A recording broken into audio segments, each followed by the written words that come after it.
a igreja interativa, a igreja de Cristo que se reúne. Esta é a igreja sem paredes. A igreja de Cristo não tem paredes.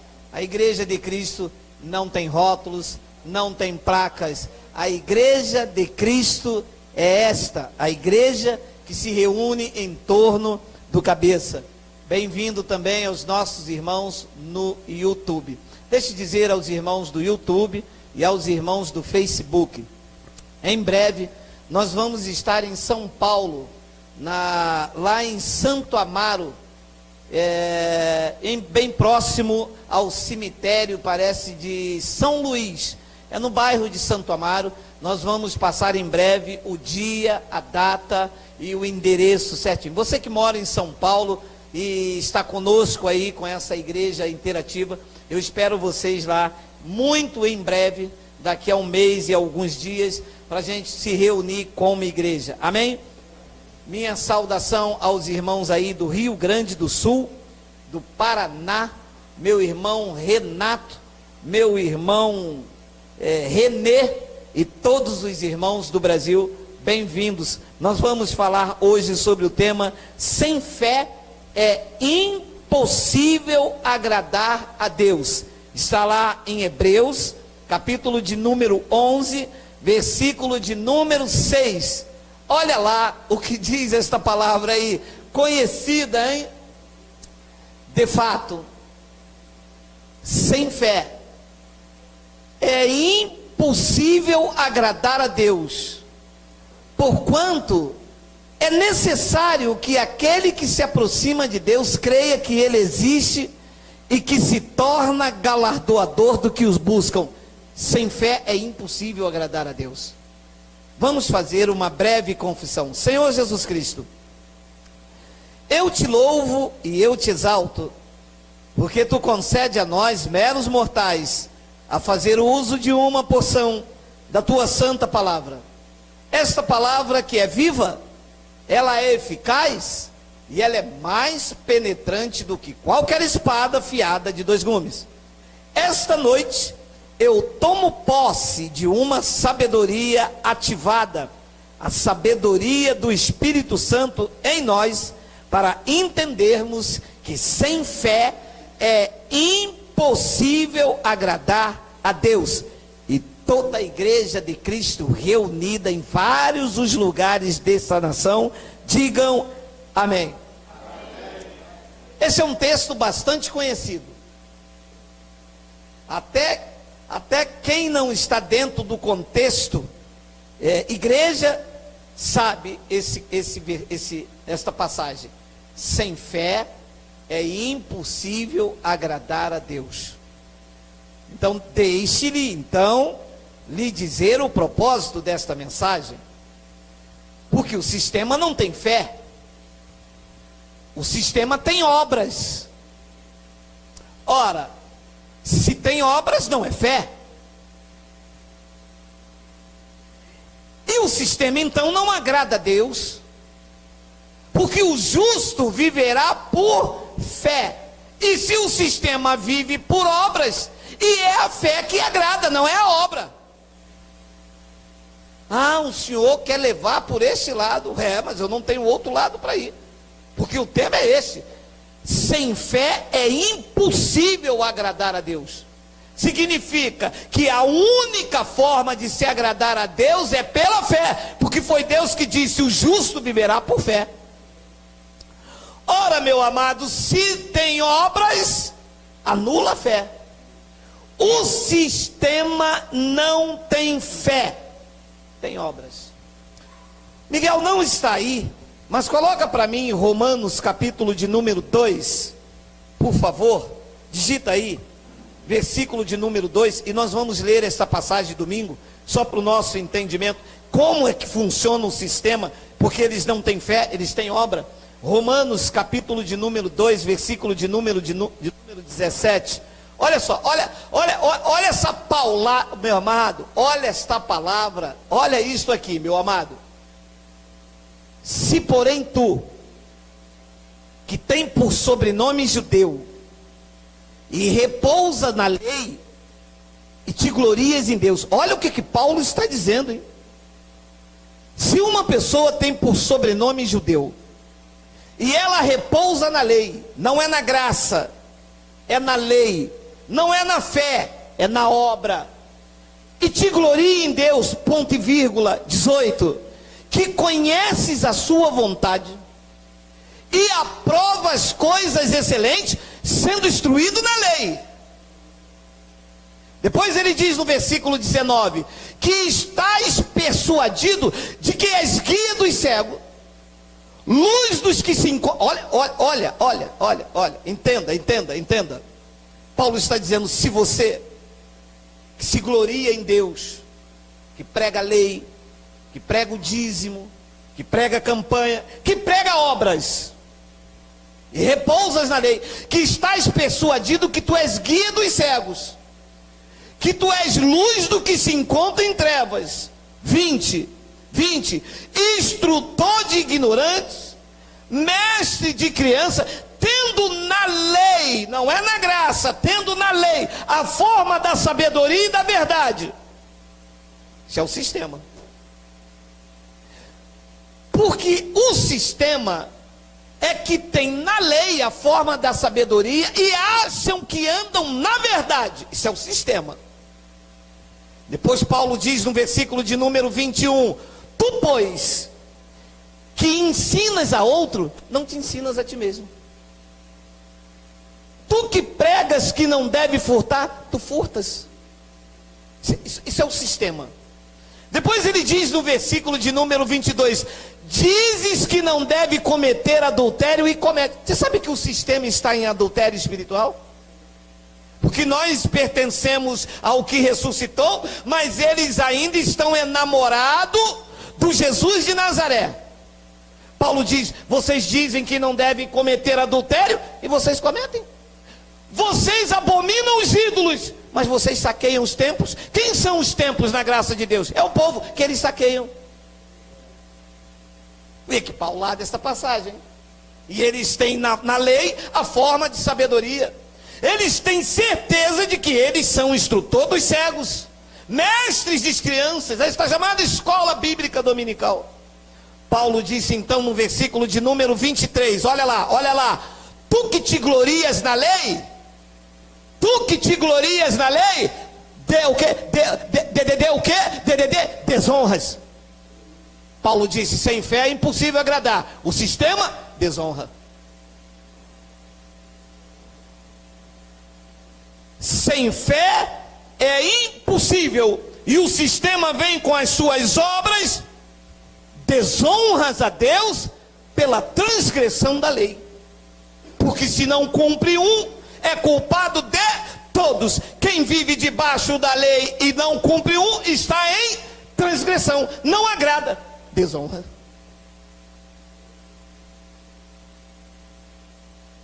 E Paulo disse que sem fé é impossível. Então qual é a forma de se agradar a Deus? Tirando a lei. Porque se tiver lei, tem transgressão. E nós não somos transgressores, nós vivemos por fé, não por obras. E ele diz no versículo 24, olha só essa palavra. Pois como está escrito, o nome de Deus é blasfemado entre os gentios por vossa causa. O nome de Deus é blasfemado entre os gentios por causa do sistema que desonra a Deus pela transgressão da lei. Eles pregam a lei e transgridem a lei. E nesse pacto da lei tem obras. Mas a forma de agradar a Deus não é com obras. A forma de agradar a Deus é pela fé. Olha o que Paulo explicou em Gálatas capítulo 3, versículo 11. Agora tem lá, Miguel. E é evidente que pela lei ninguém é justificado diante de Deus, porque o justo, meu amado, ele viverá pela fé. Versículo de número 12. Olha lá, 12. Vamos? Tem um 12? Ora, preste, meu amado. Isso não é a revista da escola bíblica dominical, isto é o evangelho que eu vos apresento. Ora, a lei não procede de fé. Se tem lei, não tem fé. E se não tem fé, não pode agradar a Deus. Recebe isso? Recebo. É aqui que começa o embate. E é por isso que o Espírito Santo tem levantado vidas para tirar toda a obra meritória do seio, do meio, do povo e deixar apenas a fé. Porque a lei não procede de fé. O sistema não tem fé, tem lei. Se tem lei, tem obras. Se tem obras, não é graça. É isso que se precisa entender e que a igreja não entendeu. O sistema ensina os filhos de Deus a se apostatar da fé, a tocarem utensílios consagrados e objetos e patuais. Isto não é fé. Ora, a lei não procede de fé, mas aquele que observar os seus preceitos, por eles viverá. O sistema observa os preceitos da lei. Não toca, paga o dízimo, batiza nas águas, faz Páscoa, que eles chamam de Santa Ceia, mas não é Santa Ceia, é Páscoa, e isto é lei, e isto não é de fé. Ora, se não é fé, não pode agradar a Deus, porque sem fé é impossível agradá-lo. Você está entendendo o que o Espírito da graça quer nos fazer entender? Que se eu vivo na lei, se eu vivo de obras, eu não agrado, eu desonro a Deus. E eu não fui chamado para desonrar, eu fui chamado para agradar. Porque o justo viverá por fé, e sem fé, o justo não poderia agradar a Deus. E o que se fazem aí fora então? Coloca obras e ensina o povo a desonrarem a Deus. Porque como lemos lá em Romanos, eles desonram a Deus pela transgressão da lei. Paulo escreve em Gálatas dizendo, ora, a lei não procede de fé. Se tem lei, não é fé. E se não tem fé, não agrada a Deus. E o povo está aí fora sendo ensinado a tocar em toalha, a levantar copo de água, a segurar fita, a tocar nas olas do pastor, a fazer isto, a fazer aquilo, a buscar a objetos consagrados, a utensílios, a patuais, a candelabro, e isto é religiosidade. Ensinou Paulo, olha lá, Atos capítulo de número 17, vê se tem aí versículo 16. Enquanto Paulo os esperava em Atenas, o seu espírito se revoltava em face da idolatria dominante na cidade. Paulo ficou esperando alguns discípulos lá em Atenas. Quando ele percebeu, a idolatria era grande na cidade. Olha o que diz o versículo 22. É muito grande, mas depois você lê na sua casa. Olha lá, sai embaixo, Miguel. Olha lá. Então Paulo, levantando-se no meio do aerópago, eu treinei para ler esta palavra, não vai me pegar. Estou ligado. Disse, senhores atenienses, em tudo vos vejo acentuadamente religiosos. Uau! Eu poderia aqui pedir licença ao Espírito da Graça e falar, senhores brasileiros, sistema religioso, em tudo eu vos vejo acentuadamente religiosos. Mas o que Paulo viu, que identificou que os atenienses eram religiosos. Versículo 23. Porque passando e observando os objetos dos vossos cultos. Paulo disse, então vocês são religiosos? Atenienses, passando eu por aqui, eu vi que vocês são acentuadamente religiosos, porque quando eu passei por aqui, o que eu observei eram os objetos do vosso culto. Ah, meu amado, eu sei que uma igreja não vive por fé quando eu vejo os objetos dos cultos. Tem candelabro, bandeira de Israel, tem óleo, tem pastor presidente, tem unção, tem arca da aliança, tem tudo, todo o pacote do tabernáculo está lá. E isto Paulo disse, eu identifiquei isto como religiosidade, uma vida sem fé. Vocês não podem agradar a Deus. Paulo disse mais, eu encontrei também um altar no qual está escrito, ao Deus desconhecido, pois esse que vocês adoram sem conhecer. Todo religioso que vive de obra, de sacrifício, adora sem conhecer. Porque não é possível uma pessoa estar 20, 30 anos dentro de um local chamado igreja e ainda procurá-lo no monte. Como pode uma pessoa dizer, eu sou crente em Cristo Jesus, acreditar que se beber um copo d'água depois de oração, esta água vai curá-lo? Eu vejo que vocês são acentuadamente religiosos. Fé não é isto, meu amado. Fé é acreditar que Ele já curou, ainda que o sintoma esteja aí. Isso é uma vida que agrada a Deus, no invisível, no sobrenatural. Uma vida acreditando no que Cristo já fez, ainda que o sintoma está aqui, eu não recebo, eu vivo por fé. Eu acredito no sobrenatural e ponto. Então, se tiver obras, amado, não é graça.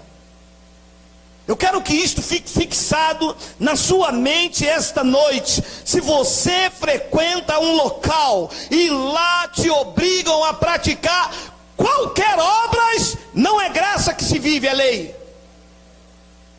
Romanos capítulo 11, versículo de número 6, Paulo explica isso, olha lá.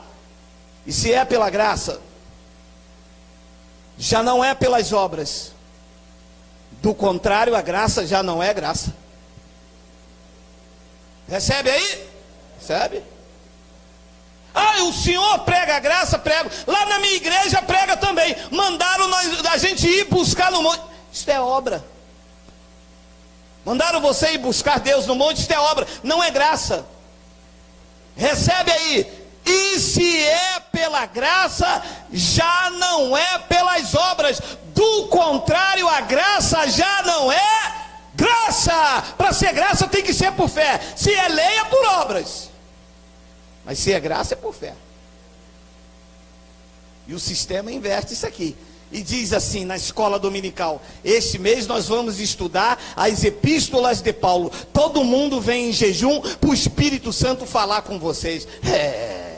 Isso é obra. Se tem obra, já não é graça. Jejum é obra morta.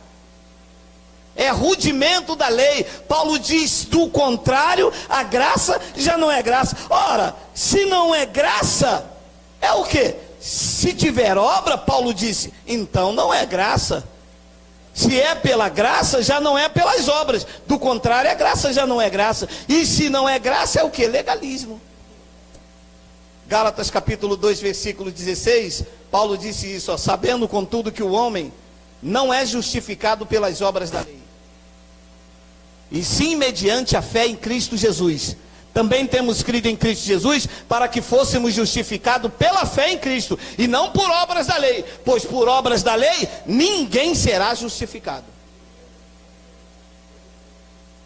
Então eu tenho que viver uma vida sem obras da lei, sem dízimos, sem campanhas, sem jejum, sem batismo, sem unção com óleo, sem imposição de mãos, sem cobertura de homens, apenas descansando no que Cristo fez na cruz pelas nossas vidas. Isto é viver por fé. Fé naquilo que Cristo fez.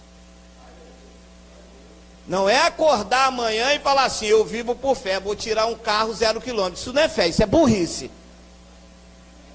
Porque o cara ganha R$1.500, aí diz assim, o Geraldo pregou que tem que viver por fé. Vou tirar um carro no valor de R$1.400. E o resto? Deus fará, eu vivo por fé. Isso não é fé, meu amado. A fé de que se trata no Evangelho é fé no que Cristo fez por você e viva acreditando nisso. Isso é viver por fé. Cristo te libertou do império das trevas. Eu tenho fé nisto e acredito que eu não ando em trevas, eu ando na luz. Isto é viver por fé. Eu tenho fé de que Ele me escolheu desde antes da fundação do mundo. Não posso ser um perdido no final da consumação do século, meu amado. Isso é viver por fé. É porque as pessoas dizem assim: não, a gente vive por fé, cara. Faz por fé. Faz, quebra a cara, e depois sabe o que diz? Que mal que eu fiz a Deus. Que mal que você fez a você por não entender que a fé que se prega é a fé no que Cristo fez, é a fé dele em mim, é a fé dom, é a fé que eu sei que ele cumpriu a lei no meu lugar. Isto é a fé que eu tenho para que eu não viva por obras. Mas a igreja não acredita. A igreja acha que eu tenho que fazer o que Jesus fez. A igreja diz: Jesus jejuou, então eu tenho que jejuar também.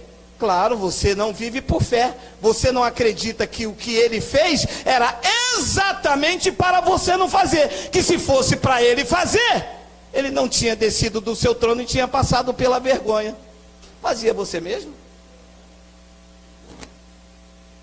Você consegue entender isso com a mente iluminada, meu amado?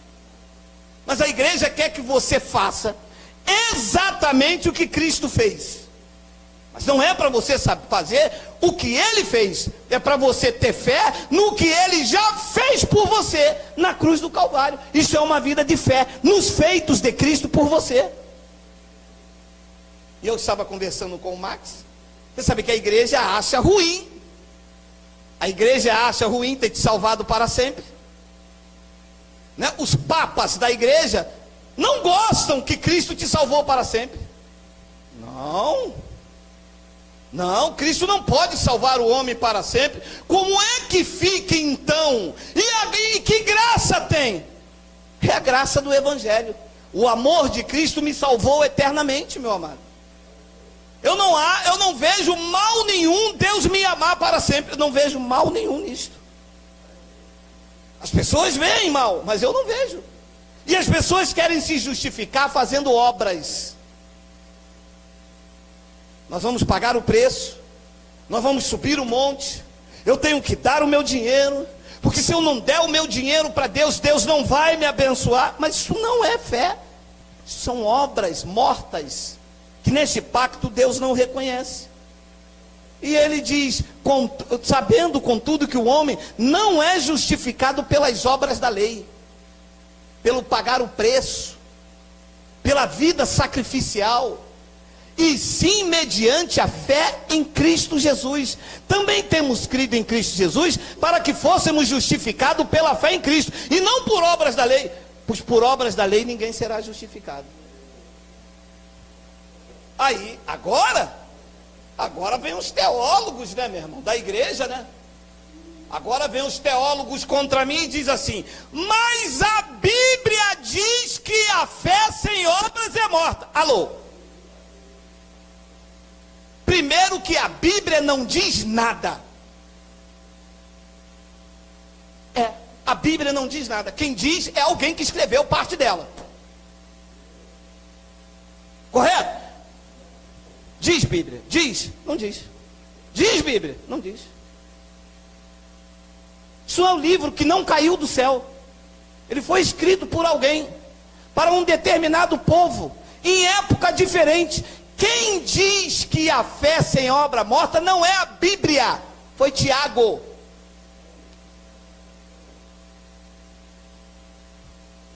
Se foi toda a Bíblia, todos falaram. Paulo não disse, Samuel não disse, Mateus não disse. Quem disse foi Tiago. Para quem? Para os judeus. Olha lá, Tiago 1, olha lá. Tiago, servo de Deus e do Senhor Jesus Cristo aos gentios. A igreja que se reúne no Sarapuí, a igreja que se reúne pela internet. Tiago disse a quem? As 12 tribos que se encontram na dispersão. Ele disse: a vocês saudações. Então Tiago disse às 12 tribos, aos judeus, a eles que viviam na lei, que a fé deles sem obras era morta. Deles, dos judeus que viviam de obras, que estavam na dispersão, as 12 tribos. Não disse a mim. Eu vivo pela fé. Eu sou justificado pela fé. Pregou Paulo aos Gálatas e prego eu à igreja que se reúne no Brasil, que todo tipo de obra anula a graça de Deus. Todo. Ui, mas os doutores teólogos nunca ensinaram isso. Eu fico impressionado que os canudos pastorais, os anéis, os doutores da igreja, nunca disseram que o que Tiago pregou não pregou aos gentios, pregou aos judeus. Então todo o seu conteúdo se aplica a quem? Às 12 tribos. Não a mim. A mim, é a epístola de Paulo, é o ensinamento da sã doutrina, é o ensinamento que diz que o homem foi regenerado pelo lavar renovador do Espírito Santo. O ensinamento de Paulo está alinhado a uma conduta cristã ilibada, feita pelo Espírito Santo. Olha o que Paulo disse em Romanos capítulo 4, olha aí. Pois se os da lei é que são herdeiros, anula-se a fé e cancela-se a promessa. E eu vou fazer uma pergunta aqui, vou perguntar baixinho para que ninguém da internet escute. Quem é da lei aqui, diga amém. Quem é da graça aqui, diga papai.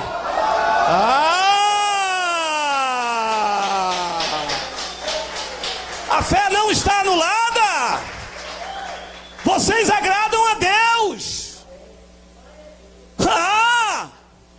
Nós estamos agradando a Deus porque nós estamos crendo no que Cristo fez na cruz e não no que o homem pode fazer na terra. E nós não somos da lei, nós somos da graça. Pois se os da lei é que são herdeiros, anula-se a fé. E se anula a fé, como vai agradar a Deus? O sistema então está debaixo da lei e tem uma fé nula e uma promessa cancelada. Estão em busca da promessa, e nós que vivemos pela fé, a promessa já chegou em nós, porque somos herdeiros segundo o crente Abraão. E olha o que ele diz no versículo 15, olha só. Porque a lei suscita alegria, harmonia. A lei suscita paz. A lei suscita o quê? Diga, ira.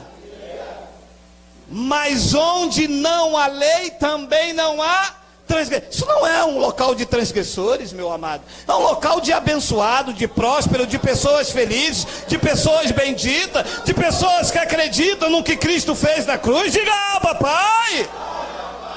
E se houver lei? E se houver obras, estamos debaixo de transgressão. E como agradar a Deus se somos transgressores? Ele tirou a lei de nós. Nós estamos na graça, não há transgressão. Ele aboliu a lei. Eu recebo.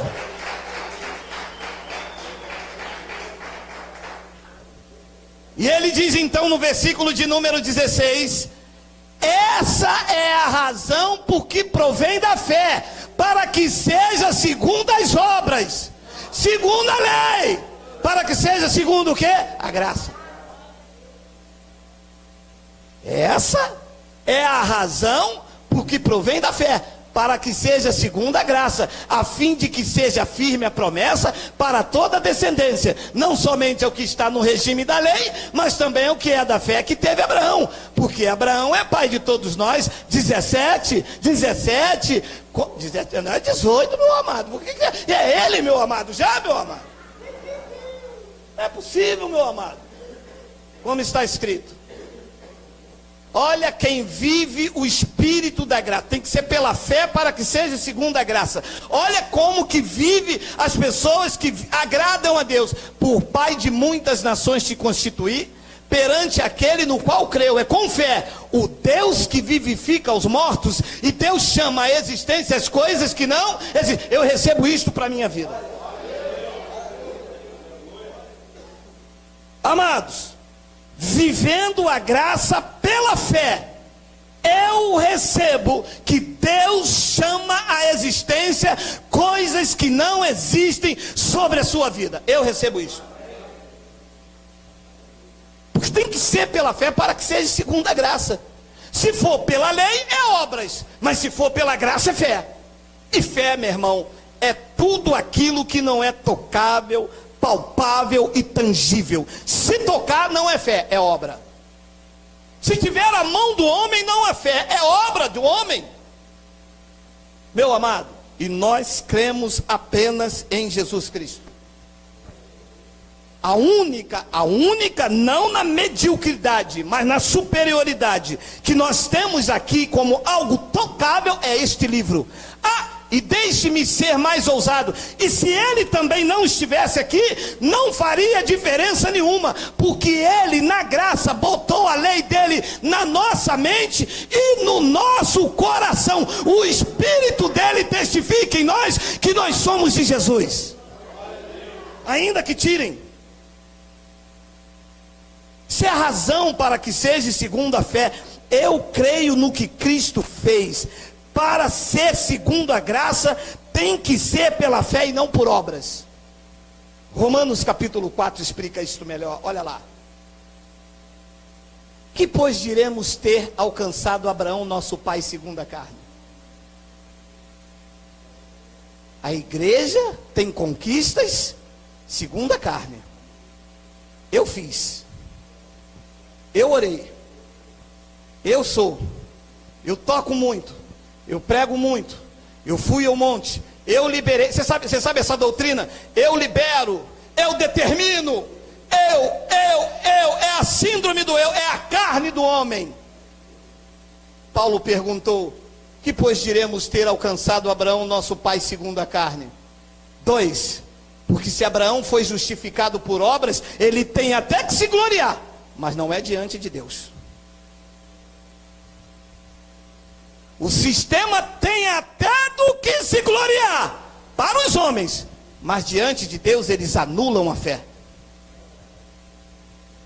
Nós não temos que se gloriar, porque a honra, a glória, o louvor, o império e o domínio é dele. Foi ele que fez, foi ele que libertou, foi ele que chamou, foi ele que abençoou, foi ele. E qual é a participação de vocês? Crer somente. Mas vocês não fizeram nada? Nada.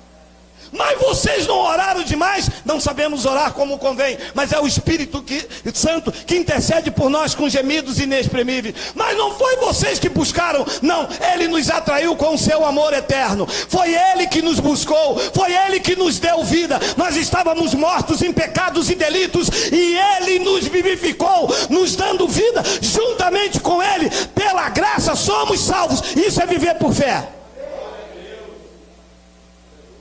E Paulo pergunta: se Abraão foi justificado por obras, ele tem até do que se gloriar. Glória a Deus.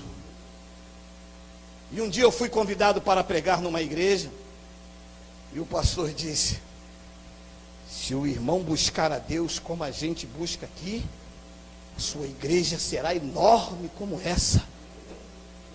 Falei: caramba, uau. Ele falou: está vendo esses bancos?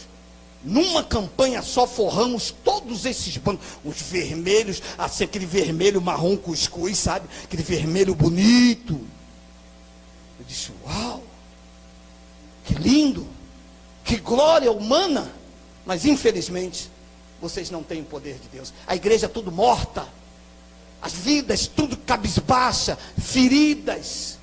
Pessoas entrando e saindo daquele sarcófago humano, vazias, sem o poder de Deus. Quando eu comecei a pregar o evangelho, que disse que da palma da mão do Pai ninguém arrebatava, as pessoas saltaram pelo poder de Deus. As pessoas diziam: Deus, tu és maravilhoso. Eu escutava aquela irmãzinha dizendo lá atrás: fala, papai da glória.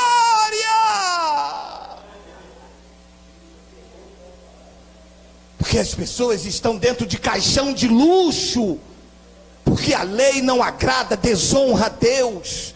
Tem glória, mas é glória humana, comprada com dinheiro do suor. Pessoas deixando de botar dente, como um testemunho que eu ouvi esta semana, para poder pagar dízimo, para sustentar uma corja, um covil de ladrão, se sustentando como sanguessuga do sangue inocente, dentro das chamadas igrejas. Tem glória, mas é humana. Não temos onde sentar direito nesse local. Temos um ar-condicionado que parcelamos 12 vezes, atrasando a prestação. Mas temos evangelho, temos o poder de Deus, temos a certeza de que Ele não nos abandona. Ele é o nosso alimento, Ele é a nossa vida, Ele é a nossa bandeira, é o nosso escudo, é o nosso galardão, é o nosso rei. Nós temos Cristo, nós temos o poder, nós temos o poder.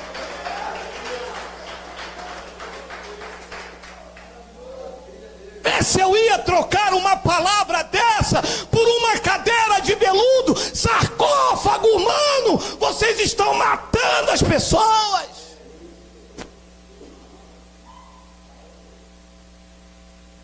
Porque se Abraão foi justificado por obras, ele tem que se gloriar, mas não é diante de Deus. Eles estão aí, mas eles não podem falar: isto foi Deus que me deu. Porque eles dizem que não devem roubar, e roubam. Eles dizem que não devem adulterar, e adulteram. Pregou Paulo em Roma, e preguei eu esta noite.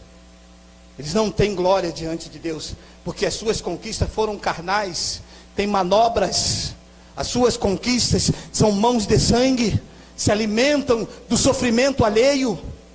Eles não podem dizer: eu não fiz nada, Deus me deu tudo, eu não movi uma palha, Deus chamou à existência as coisas que não existem sobre a minha vida. Não podem dizer isso.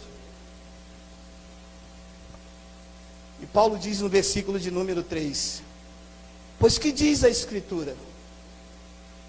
Abraão creu em Deus, não fez obra nenhuma, e isso lhe foi imputado para a justiça. Sabe o que aconteceu conosco? O Evangelho abriu. Ele disse: eu te escolhi desde antes da fundação do mundo. Nós cremos nisso, e isto será imputado por nós como justiça de Deus. Depois Paulo diz no versículo de número 4, essa frase que é linda: ora, o que trabalha, o que faz obra, o que pratica a lei, o salário não é considerado como favor, como graça, e sim como dívida. Era assim que nós estávamos na igreja. Ora, eu dava o dízimo, não via a bênção, Deus estava em dívida comigo, e eu ia lá para dentro do meu quarto, botar dedo na cara de Deus e dizendo: tu mandaste fazer prova de ti. Hoje eu ouço a voz do Espírito a me dizer: eu nunca mandei você fazer prova de mim. Eu disse ao judeu: você é gentio, você é justificado pela minha graça. Não é a janela dos céus que está aberta, é o meu trono que está acessível a você, pelo único novo caminho que eu consagrei pelo meu véu, para que você tenha acesso. Deus nunca mandou um gentio fazer prova dele. E Paulo estava aplicando: o que trabalha, o que pratica as obras, está se falando de obras da lei e da graça. O salário não é considerado como favor.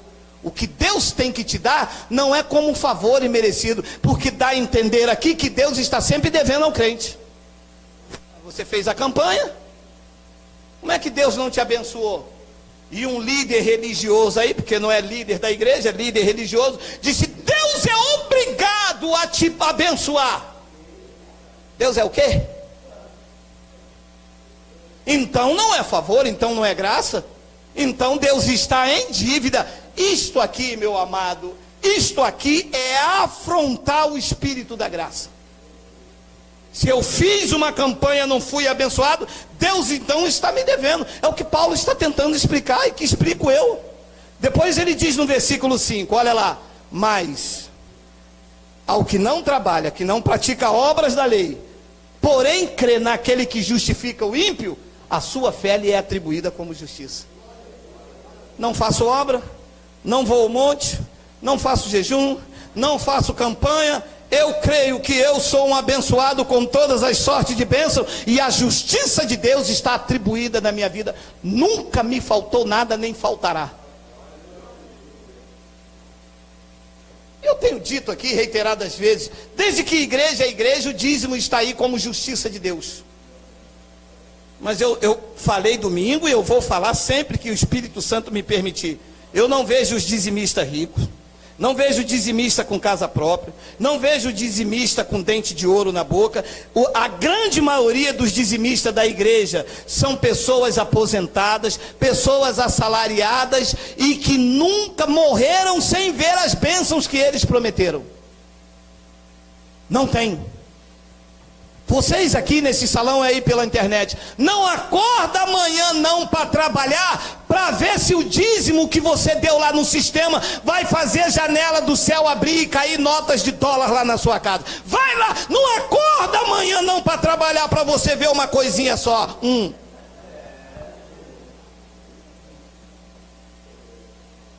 Paulo está dizendo, mas ao que não trabalha, que não pratica a obra, porém crê naquele que justifica o ímpio, a sua fé lhe é atribuída como justiça. Versículo 6, e é assim também que Davi declara ser bem-aventurado o homem a que Deus atribuiu justiça, independente de obras.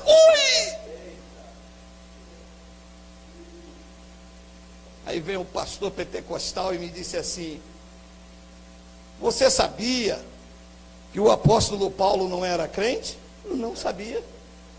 Não era crente. E esse evangelho aí não serve para nós? Ele não serve. O que serve é de Tiago. Meu irmão, se você está me vendo, meu irmão, passa lá para trás. Passa lá para trás, meu amado. E é assim também que Davi declara ser bem-aventurado o homem a quem Deus atribui justiça, independente de obras. Esse homem está aqui, diga amém. Deus atribuiu justiça a você. Depois ele diz no versículo 7, olha lá, bem-aventurados aqueles cujas iniquidades são perdoadas e cujos pecados são cobertos. Somos nós. Meu irmão, você é um bem-aventurado. Os seus pecados as suas iniquidades foram perdoadas e cujos pecados são cobertos. Paulo disse, vocês são bem-aventurados. O sistema denuncia pecado. A graça vem e diz, não, o pecado está coberto. Iniquidade está perdoada. E ele termina no versículo 8, a passagem linda. Bem-aventurado o homem a quem o Senhor jamais imputará pecado. Isto aqui é graça. Eu sou um bem-aventurado. Saber que Deus jamais vai falar para mim assim, Geraldo, eu sei o que você fez no verão passado. Porque a igreja faz isto. Condena, ataca, humilha, expõe. Porque vive por obras, está sempre esperando algo seu, e quando você falha, pecador. Paulo diz, bem-aventurado o homem a quem o Senhor jamais imputará pecado. E Paulo diz em Hebreus 10, versículo 14 e 18, olha lá, Hebreus capítulo 10, temos aí? Hebreus, tem Romanos? Então bota aí, Romanos capítulo 4, olha lá, Romanos, não é Romanos, é Hebreus mesmo, pode botar Hebreus, isso aí é uma coisa, Hebreus, capítulo de número 10, versículo de número 14, olha lá, não tem? Não, tem, por favor, escuta a voz do Senhor, porque com uma única oferta, aperfeiçoou para sempre quantos estão sendo santificados. Quem está sendo santificado com essa palavra, diga Abba Pai. Ele te aperfeiçoou para sempre. Aí vem o sistema. Meu amado, se eu estou aperfeiçoado para sempre, e tem que ter fé para acreditar, porque sem fé você não agrada a Deus. Eu tenho fé para acreditar nisso aqui. E uma vez que eu acredito nisso, eu agrado a Deus. Ele me aperfeiçoou para sempre. Aí o sistema vem e diz: não, meu irmão, não é assim não. O irmão, para ser perfeito, o irmão tem que fazer um jejum de 41 dias. Porque Jesus fez 40, mas você tem que vencer o que Jesus fez. Você tem que fazer um jejum de 41 dias. Você tem que se batizar lá na praia de Copacabana. E depois que você se batizar, você tem que dar o trízimo, que é 10% do Pai, 10% do Filho e 10% do Espírito Santo. Se for em dezembro, 10% do pastor. Não, pastor, eu não preciso, porque eu vivo por fé. Eu acredito que na cruz do Calvário, com uma única oferta, Jesus Cristo me aperfeiçoou para sempre. Não foi até a Copa, hein? Ele me aperfeiçoou para sempre. Versículo 15, por favor. E disto nos dá testemunha o presidente da convenção, o presidente da igreja, o fundador do ministério. Eu acho lindo quando eles botam na placa assim: fundador, pastor Godofredo Kisuko. Eu acho lindo. Eu amo quando eles botam na placa assim, que o fundador é eles.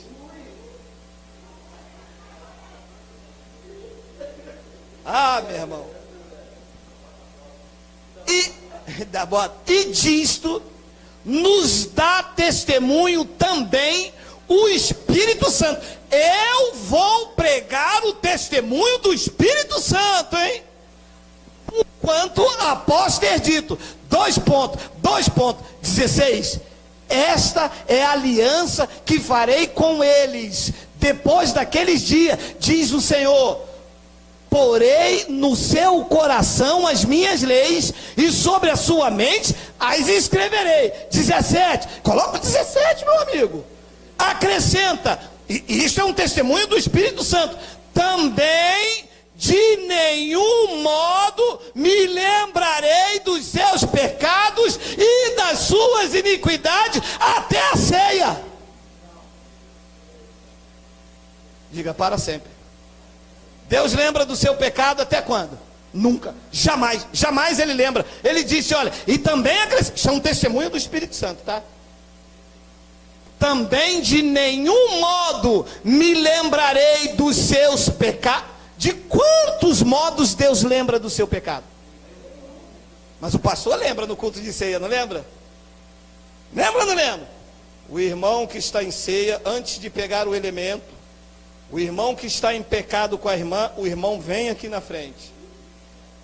A igreja com 500 pessoas, vem os 500 na frente e o pastor vem aqui, ó. Ele também está em pecado. Lembrando pecados que não existem, porque Deus cancelou na cruz. E o próprio Espírito Santo dá testemunho que de nenhum modo lembrarei dos seus pecados e das suas iniquidades para sempre. Mas nunca me disseram isto. E eu estava me vendo um pecador. Mas Deus não vê? Porque isto é graça. Isso não é obras. Você não é um transgressor. Você vive pela fé do que Cristo fez na cruz por você. Naquela cruz ele estava pagando alto preço. Naquela cruz o Deus bendito, revestido de carne, estava se entregando por mim e por você, para que hoje tu tenha vida, e vida com abundância, para que tu usufrua dos benefícios conquistados na cruz. E os crentes estão aí virando as costas por que ele fez, chamando Jesus de mentiroso, pisoteando o sangue da cruz e se entregando às obras de homens, doutrina de homens, dizendo que Cristo morreu em vão. E ele diz aqui com um testemunho maravilhoso, dizendo a mim e aos senhores pela internet, que dos seus pecados e das suas iniquidades ele não se lembra mais para sempre. E eu digo: Abba, Pai. Obrigado, Deus. Obrigado porque me apresentaram um Deus carrasco, que eu entrava dentro da igreja, da porta, e ficava o culto todo, aquele medo, Jesus vai voltar, e agora eu não entreguei o dízimo, perdi a campanha, e ele me disse, tudo isso eu cancelei na cruz. Vocês são meus filhos, meus herdeiros, a quem eu amo, a quem eu dei a minha vida. Chega de medo. É hora de agradar a Deus, é hora de viver pela fé no que Ele fez na cruz por mim. Tem o 18? Tem? Ora, onde há remissão destes, dos pecados e na iniquidade, já não há oferta pelo pecado. Ele remiu, ele se entregou. João, eu canso de falar isso nas minhas mensagens, porque eu acho lindo. Diz que lá no Rio Jordão um homem apareceu. João Batista estava lá na beira do rio batizando algumas pessoas, e um homem cruzou a luz do horizonte naquela tarde. Ninguém o conhecia, ninguém o tinha visto. Olhavam para ele e nenhuma beleza o via. Quando as pessoas olhavam para ele, ele cabisbaixo, eles maneavam a cabeça. E as pessoas o reputavam como aflito, como ferido de Deus. E João Batista olhou para ele, cortou o silêncio quando aquele homem cruzou o sol naquela tarde no Rio Jordão, e num espanto o profeta disse: este é o Cordeiro de Deus que tira o pecado do mundo. Tirou de mim, tirou de você, tirou de você, tirou de você, tirou de você, e não resta mais oferta pelos pecados, porque ele tirou. E a igreja disse: você tem pecado. E o profeta disse: ele tira o pecado do mundo. E o pastor disse: você tem pecado. E ele disse: eu tirei o pecado do mundo. E o pastor disse: você tem que fazer uma oferta pelo teu pecado. Você pecou? Aí o padre, teólogo, o bispo de Roma, o arcebispo da Itália, o cardeal de São Paulo vem e diz: você tem que rezar 3 Pai Nosso, você tem que fazer 4 Ave Maria, porque a irmã é uma pecadora. O Espírito da graça dá testemunho e diz: epa, aonde há remissão dos pecados, aonde ele tirou os pecados, não precisa mais de oferta pelo pecado. Ele tirou, o pecado em nós sumiu, e eu tenho fé nisto. E eu agrado a Deus quando acredito nisso. E ver uma coisa que desagrada a Deus é quando o crente não acredita nisso. Isto desagrada o Espírito da graça. Mas quando alguém acredita no Evangelho, as pessoas, Deus se alegra disso. E era isto que eu queria passar para os senhores. Tenha fé. Tenha fé no que Cristo fez por você. Não seja incrédulo, mas crente. Você sabe o que aconteceu na história? Jesus de Nazaré ressuscitou e teve que voltar num corpo humano para mostrar a incredulidade aos judeus da circuncisão de que o que ele havia prometido aconteceu. E ele veio e Tomé disse: eu só acredito se eu ver. E ele apareceu e Tomé: sou eu, olha aqui as minhas mãos, pode tocar. Tomé: e agora porque tu vês, tu acredita? Bem-aventurados são aqueles que após cruz não vão me ver, mas hão de crer em mim. E nós cremos. Meu amado, eu não vi, mas eu creio que naquela cruz os meus pecados estavam pagos, perdoados, aniquilados. Lá naquela cruz, ele nos aperfeiçoou para sempre. Lá naquela cruz, eu estava sendo reconciliado com ele. Isto é viver por fé naquilo que Cristo fez por nós. E eu termino com Romanos capítulo... Olha, Romanos capítulo 5, versículo de número 1, Miguel. Digita aí, Romanos 5:1. E eu termino com Romanos 5:1. Olha lá. Somos justificados, pois mediante a obra. Justificado porque eu dei o meu dízimo este mês certinho.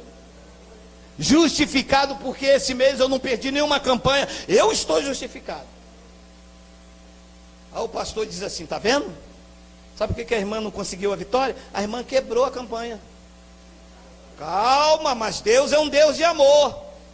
A irmã vai começar de novo. A irmã fazia o voto de quanto? De 70? A irmã agora vai fazer um voto de 100 para mostrar a tua fé.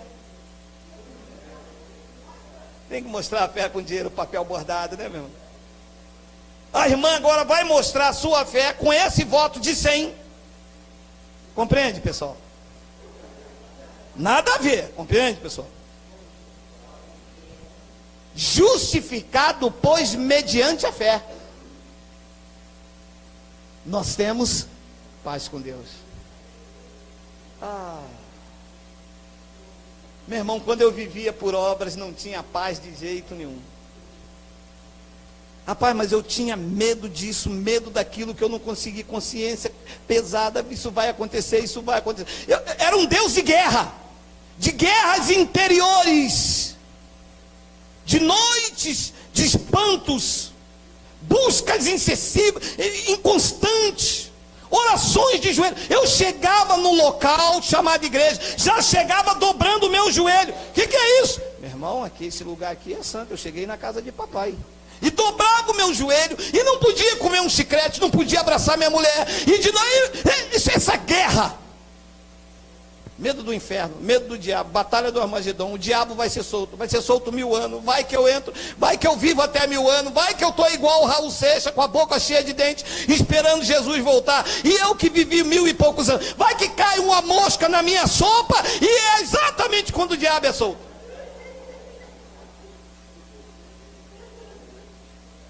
Eu vivia assim.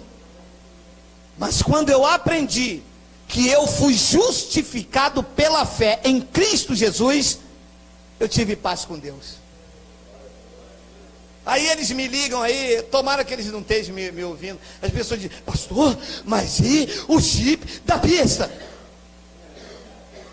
Pastor, mas e a batalha do Armagedon? Pastor, e se eu ficar? Falei, se você ficar, bem feito, eu sei que eu vou. Eu estou preocupado com quem vai ficar, com quem não vai, com batalha, com chip, meu amado.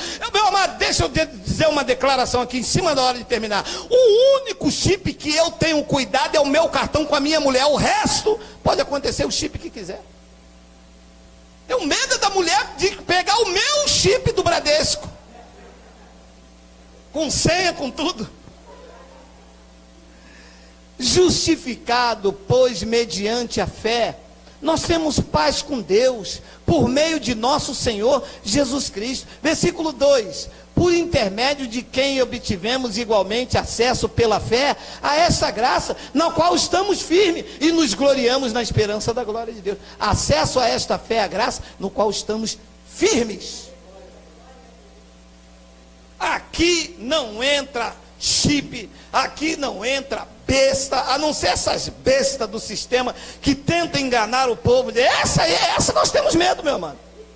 Fora disso, meu amado, nós temos paz com Deus. Vamos ter a melhor noite de nossas vidas. Amanhã, quinta-feira, já está tudo preparado por Deus. Os clientes voltarão. Eu acredito que aquele exame será um sucesso.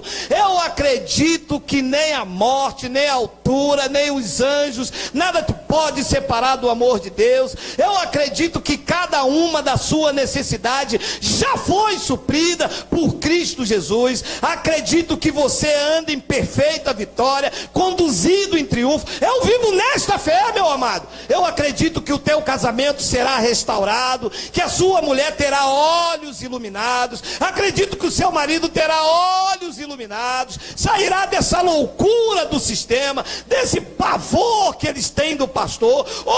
Bicho, para botar medo nas pessoas, é esse tal de pastor. Isso é um gafanhoto, meu amado. Isso é um gafanhoto devorador. Se gafanhoto devorador, meu amado, é o bicho pastor, meu amado. Eu acredito que pela fé você viverá os melhores dias da sua vida. E eu ouso, com ousadia no Espírito Santo, a dizer que toda enfermidade no seu corpo e no corpo da sua família não poderá resistir à ministração autêntica do Espírito Santo, porque a tua família é de Deus, você é templo do Espírito Santo, e essa enfermidade é uma mentira diante dessas verdades. Você tem fé para acreditar assim? Você tem fé, você tem fé, você tem fé, você tem fé? Diga: Abba, Pai! Vamos dar um lindo aplauso ao Senhor.